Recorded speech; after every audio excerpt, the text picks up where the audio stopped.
If you guys have spent any time on the internet in the last year, especially the world of like Christian discussions, debate, theological differences, you've probably come across debates around progressive Christianity, evangelicals or exvangelicals, I think is what they call themselves. The whole like deconstructionism. As this movement has grown, I've seen a huge influx of just straight up bad theology being shared. And sometimes it can be very ill-informed. So today we're gonna look at some TikToks of people who have left the faith, are considering leaving the faith, deconstructing, and just do a little bit of back and forth. Of course, I'm just one individual, so I want y'all's help down in the comments. Let's begin. So I have recently been inspired because Ruslan KD has done recent videos in the last month or two talking about deconstructing, and I liked some of the conversation. Other parts I was like, I need to put in my 2 cents, and so we're finally doing this. It came up on my Tuesday night Patreon Bible study. If you guys don't know, I am financially supported by a group of wonderful believers. So then we gather, the top tier, we gather on Tuesday nights and we have a fellowship, and then every month we have a Bible study, all live on Zoom calls. We feed off of like fellowship, we pray for each other. It is a beautiful community, and they are some of the most amazing people ever. And one of my Patreons brought up this topic, and I was like, I'm just gonna do it. Let's make the video. So first, TikTok. To all my ex-Christians out there, what was the turning point for you? I tried for a long time to be a progressive Christian in an evangelical Christian space, and I thought I was doing okay because I thought that the people that I had around me held progressive beliefs. They just weren't as vocal about it as I was.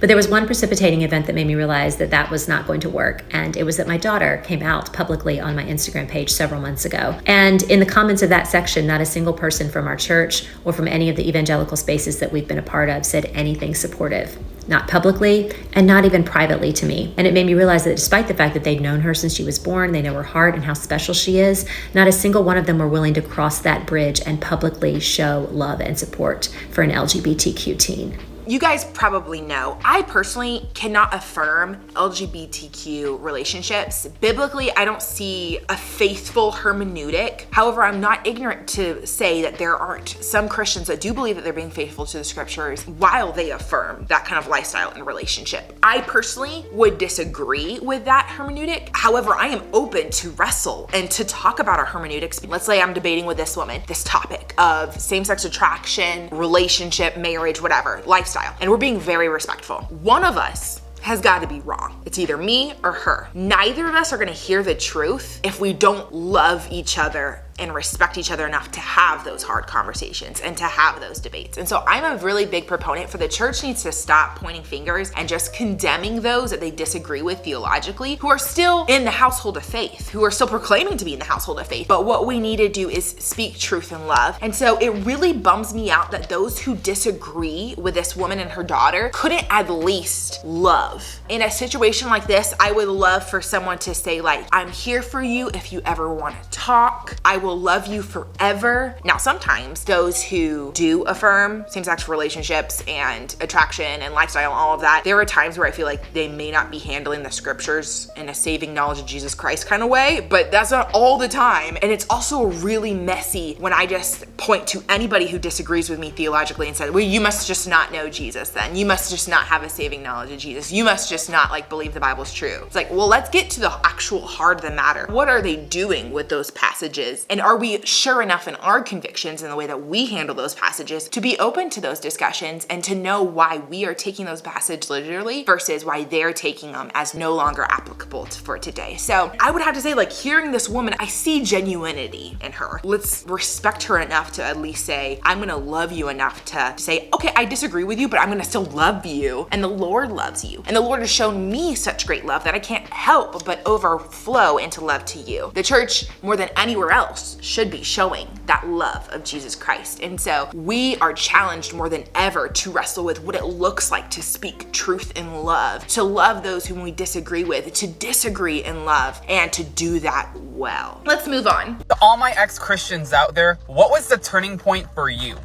I'll go first. My grandmother's husband was a very religious man. I hate And I'm like actually using the word hate. When people use the word religious, so you're just religious, like against Christians because we go to church or we read our Bible or we do any kind of liturgical practices or any kind of spiritual discipline practices that comes off as religious and not also spiritual. Like I would argue, I spend time in God's word. I am very committed to my church membership and church involvement. I really strongly support the church out of an overflow of worshipful response. It's not out of like this legalism or religiosity. It's even happened with like family members. It still hurts me that they called me religious and they're like, you're religious, I'm spiritual. I'm like, so he dragged me by the hand to the spare bedroom and told me that I could not leave until I read the entire Bible from start to finish. And I went into that room wanting to be a preacher, and I left an atheist because I understood the assignment. I read the entire thing, every single word, and I took notes of every single contradiction and every single part that was only there to put me in a little box, and I wanted no part of it. Please do not force someone to read the Bible as if that's going to magically fix their questions, or in her case, reading something that you don't agree with or living a lifestyle you don't agree with. The Bible is your sword.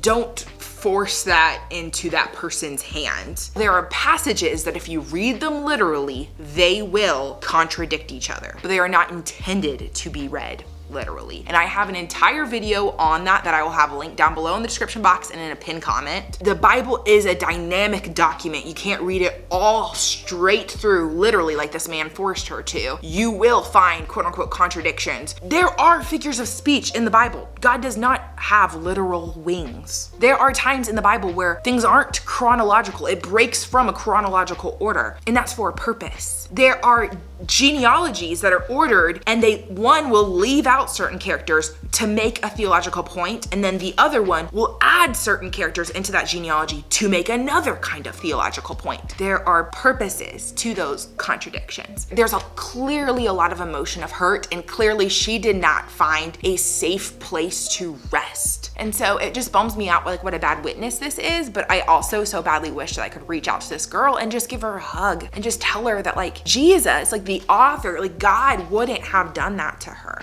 The whole religion tied me in, and they had me held on the fact that I had felt it, right? Like I had felt God. I had been in those church services. I had been on my knees. I had felt that feeling of energy through me until I experienced divine connection in a concert, literally in a concert, with far nicer and more loving people than I had ever experienced in a church. And I was like, oh, this is definitely where the real God hangs out.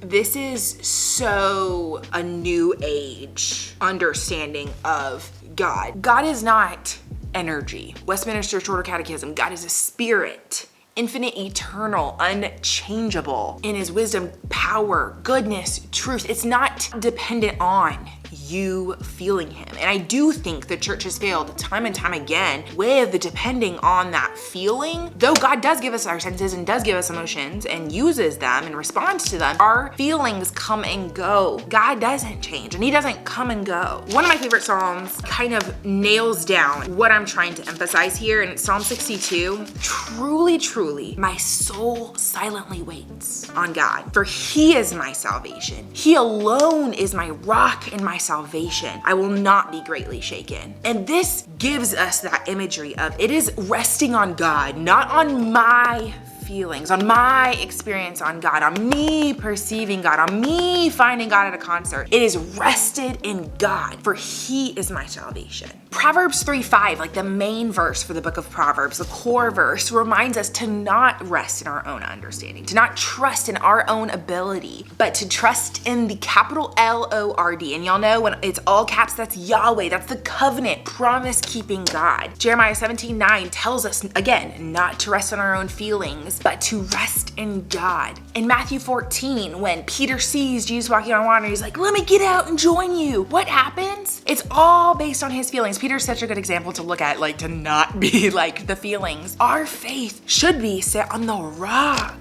the cornerstone, Jesus Christ. And guys, I don't think it's any coincidence that there was a rock that he rolled from the tomb, a rock that should have locked him in the tomb of death. But he, risen again, rolled it out of the way. That's such a good metaphor for our faith is set in that rock, that defeater of death, of sin, and the grave, who has redeemed us, reconciled us with his blood. When I found out the origin of Christianity definitely came from slavery, and that, something's not adding up to me. We have free will, and yet y'all still choose to participate in a religion that enslaved your ancestors. There are so many things there to unpack, but it is not okay the way that the church historically used what the Bible said about slavery to continue enslaving other beautiful human beings that are made in the image of God, treating them as cattle. That is not okay. When you just look at the scriptures with no selfish ambition, we don't want to do eisegesis. That's like looking at the scriptures trying to get what we want to get out of them. But when we just look at the scriptures, and when we ask ourselves what would be a faithful treating of the scriptures, we see from the Old Testament to the New Testament, there's this redemptive trajectory of where slavery is acknowledged and used, especially in the Old Testament. That is something to be mourned, that it was so inherent to their culture, to their economics. Even by the New Testament, Rome was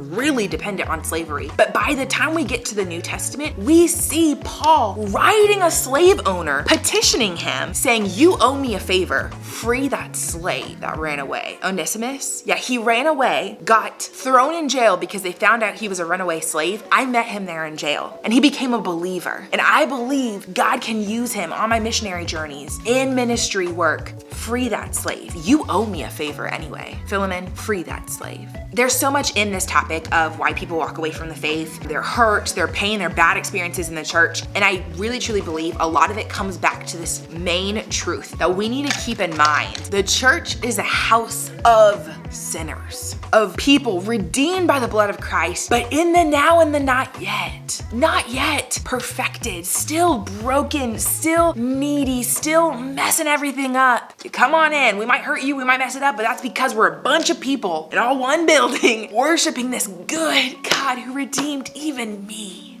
And continually, every single day, striving after that sanctification of it being better, hands and feet of God in response to the cross, not to try and earn the cross, right? Though we're not gonna be it perfectly, in a worshipful response, shouting his praises into the world. If you guys like these kind of discussions, wrestling through theology, I know I love them. It can be so hard and so messy, and trust me, I don't have all the answers, but I think these are conversations we need to be having with a lot more grace today. Check out this video here where we do it again, only in response to my own TikTok that went viral to the wrong audience. I'll see you guys there.